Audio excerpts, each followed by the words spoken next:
जो घटना हुई है, हमारे सांसद जियाउर रहमान जब संभल में ही नहीं थे और उसके बावजूद भी उन पर एफआईआर दर्ज करना, ऐसा उदाहरण कभी किसी को मिला होगा देखने को, सुनने को?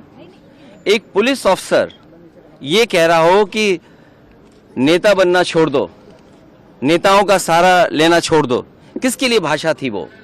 और मैं ये कहना चाहता हूं, हालांकि ये सब जानकारी आपके पास है, दुखद है कि नईम जैसे नौजवान की जान चली गई, बिलाल की जान गई है, रोमान की जान गई है, कैफ, अयान, और इसमें से कुछ कम उम्र के भी हैं। मुझे याद है जब मैं लखनऊ में प्रेस कर रहा था, उस समय जो जानकारी थी और जो जानकारी छिपाई जा रही थी, जब वहां पर लोकल स्तर से जानकारी हासिल हुई, तब मैंने कहा कि नईम की जान गई है और पुलिस की गोली से गई है। आप लोगों पे सब वीडियोस हैं, आप लोगों पे जगह जगह से वीडियोस मिले हैं, कवरेज है, पूरा का पूरा कराया गया ये दंगा है।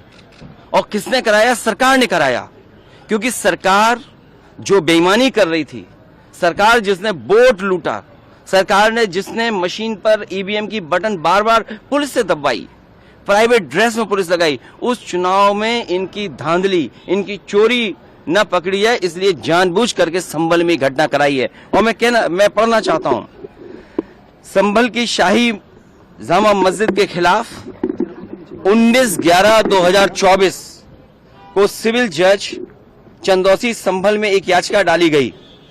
कोर्ट ने दूसरे पक्ष की सुने बगैर उसी दिन 19/11/2024 को सर्वे के आदेश दे दिए। ताज्जुब तो इस बात का है कि ऑर्डर मिलने के बाद ही संभल के जिलाधिकारी, संभल के पुलिस अधीक्षक आदेश को पढ़े बगैर 2 घंटे बाद ही सर्वे के लिए पुलिस बल के साथ शाही जामा मस्जिद पहुंच गए। जामा मस्जिद की कमेटी, जनप्रतिनिधि, उलेमा इकराम, सभी अधिवक्ताओं ने सहयोग दिया। जिस समय पहली बार सर्वे हुआ है और कोर्ट के आदेश के बाद पूरा का पूरा सहयोग, जो भी वहां जिम्मेदार लोग थे, जो भी जिम्मेदार वहां पर मौके पे थे, सबने सहयोग किया। जिलाधिकारी संभल और पुलिस अधीक्षक संभल ने 2.5 घंटे सर्वे के बाद कहा, अब सर्वे पूरा हो चुका है और अब रिपोर्ट कोर्ट को भेज दी जाएगी। दिनांक 22/11/2024 फ्राइडे को जुम्मे की नमाज के लिए लोग नमाज अदा करने के लिए जामा मस्जिद पहुंचे, लेकिन पुलिस प्रशासन ने बैरिकेडिंग लगा दी ताकि लोग नमाज न पढ़ सकें।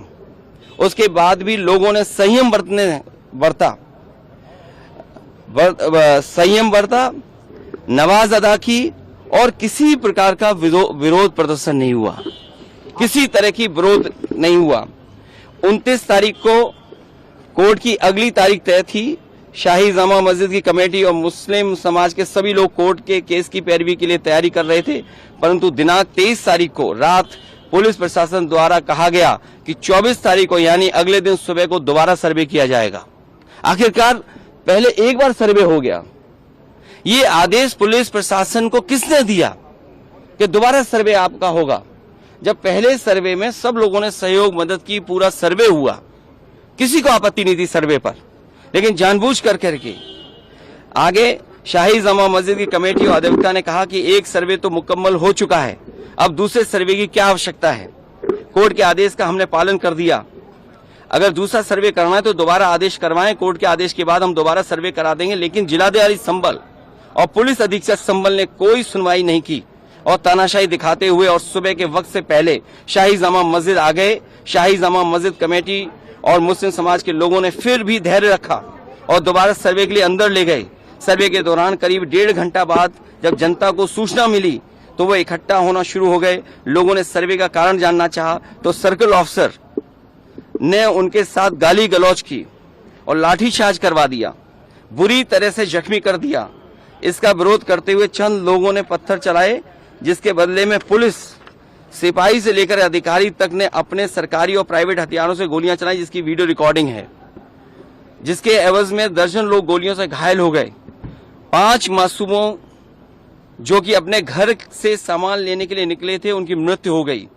संभल का माहौल बिगाड़ने में याचिका दायर करने वाले लोगों के साथ पुलिस और प्रशासन के लोग जिम्मेदार हैं। इनको निलंबित किया जाना चाहिए और हत्या का मुकदमा चलाया जाना चाहिए। जिससे कि लोगों को इंसाफ मिल सके और आने वाले समय में कोई इस प्रकार की संविधान के खिलाफ गैर कानूनी घटना को अंजाम न दे जा सके। और बीजेपी के लोग ये कह रहे हैं कि संभल को बांग्लादेश बनाना चाह रहे हैं। देखिए, अगर आप बीजेपी की बात अस्सलाम वालेकुम, मैं सैयद सरवर चिश्ती अजमेर शरीफ से। आज जो संभल यूपी में हुआ शाही मस्जिद को लेकर, इट्स वेरी अनफॉर्चुनेट। क्या कानून की धज्जियाँ बिखेरी गई हैं। 3 मुसलमान सुनने में आया शहीद भी हो गए, गोलियां चली हैं। पहले भी 78 में ये सब कुछ हुआ था। यहाँ पर एक दिन में कोर्ट में याचिका दायर की जाती है, बिना मुस्लिम पक्ष को सुने हुए कोर्ट का फैसला आ जाता है कि कमिश्नर अपॉइंट किया जाए, सर्वे किया जाए। शाम को कमिश्नर जाके सर्वे भी कर लेते हैं, रिपोर्ट भी तैयार हो जाती है। फिर 3 दिन बाद जाते हैं, 4 दिन बाद सुबह सुबह नारे लगाते हुए। तो फिर क्या होता? कब तक मुसलमान भी इन चीज़ों को, इस तरह की अनकॉन्स्टिट्यूशनल, इलीगल, अनडेमोक्रेटिक चीज़ों को बर्दाश्त करें? बाबरी मस्जिद का फैसला आने के बाद सोचा था कि अब देश में कुछ नहीं होगा, मंदिर मस्जिद विवाद नहीं होगा, लेकिन ये तो थमने का नाम ही नहीं ले रहा है। आपके आरएसएस के चीफ मोहन भागवत जी ने कहा था कि हर मस्जिदों में क्या आप मंदिर तलाश करते फिरेंगे, लेकिन ये तो चीज़ ये रुकने का नाम ही नहीं ले रही है। कभी हमारी प्रॉफिट की शान में गुस्ताखियाँ होती हैं, जो करते हैं वो पकड़े नहीं जाते हैं। यहाँ तक कहते हैं कि मक्के की खुदाई करो, वहाँ मंदिर मिलेंगे। तो मतलब कोई रोकने करने वाला नहीं है। और महाराष्ट्र के इलेक्शन के बाद फडणवीस ने किस किस्म का कम्युनल स्टेटमेंट दिया। प्राइम मिनिस्टर ने वक्फ बोर्ड को लेकर क्या बोला। योगी कहते हैं कि बटेंगे तो कटेंगे, नरेंद्र मोदी कुछ और कहते हैं कि एक हैं तो सेफ हैं। अच्छा, पूरे सिटीजन्स ऑफ इंडिया के लिए कहते तो ये बात अच्छी लगती। सिर्फ एक समुदाय विशेष के लिए बात कर रहे हैं।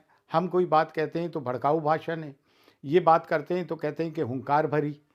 ये मतलब देश को किस दिशा में लेके जा रहे हैं, ये क्या करना चाहते हैं, कुछ समझ से बाहर है। और एक इतनी बड़ी 30 करोड़ मुस्लिम आबादी को आप नाराज़ करके ये देश किस तरह से चलेगा, किस डायरेक्शन में जाएगा? क्या ये देश हित में है? क्या ये देशभक्त हैं ये लोग? क्या देश के साथ ये द्रोह नहीं कर रहे हैं? ये क्या है? ये स्टेट स्पॉन्सर टेररिज्म नहीं है मुसलमानों पर? ये एक तरफा कार्रवाई, कम्युनल एजेंडा इनका। ये फिर ये कहना इलेक्शन जीतने के बाद मिस्टर मोदी का कि वक्फ बोर्ड जो है इलीगल है, अनकॉन्स्टिट्यूशनल है। ये बात तो समझ में नहीं कि मुस्लिम्स को अपीस किया जा रहा है। मुस्लिम्स को कहाँ अपीस, तो दूसरों को किया जा रहा है। It's very unfortunate. देश के लिए अच्छा नहीं हो रहा है और इसके जिम्मेदार हम नहीं हैं,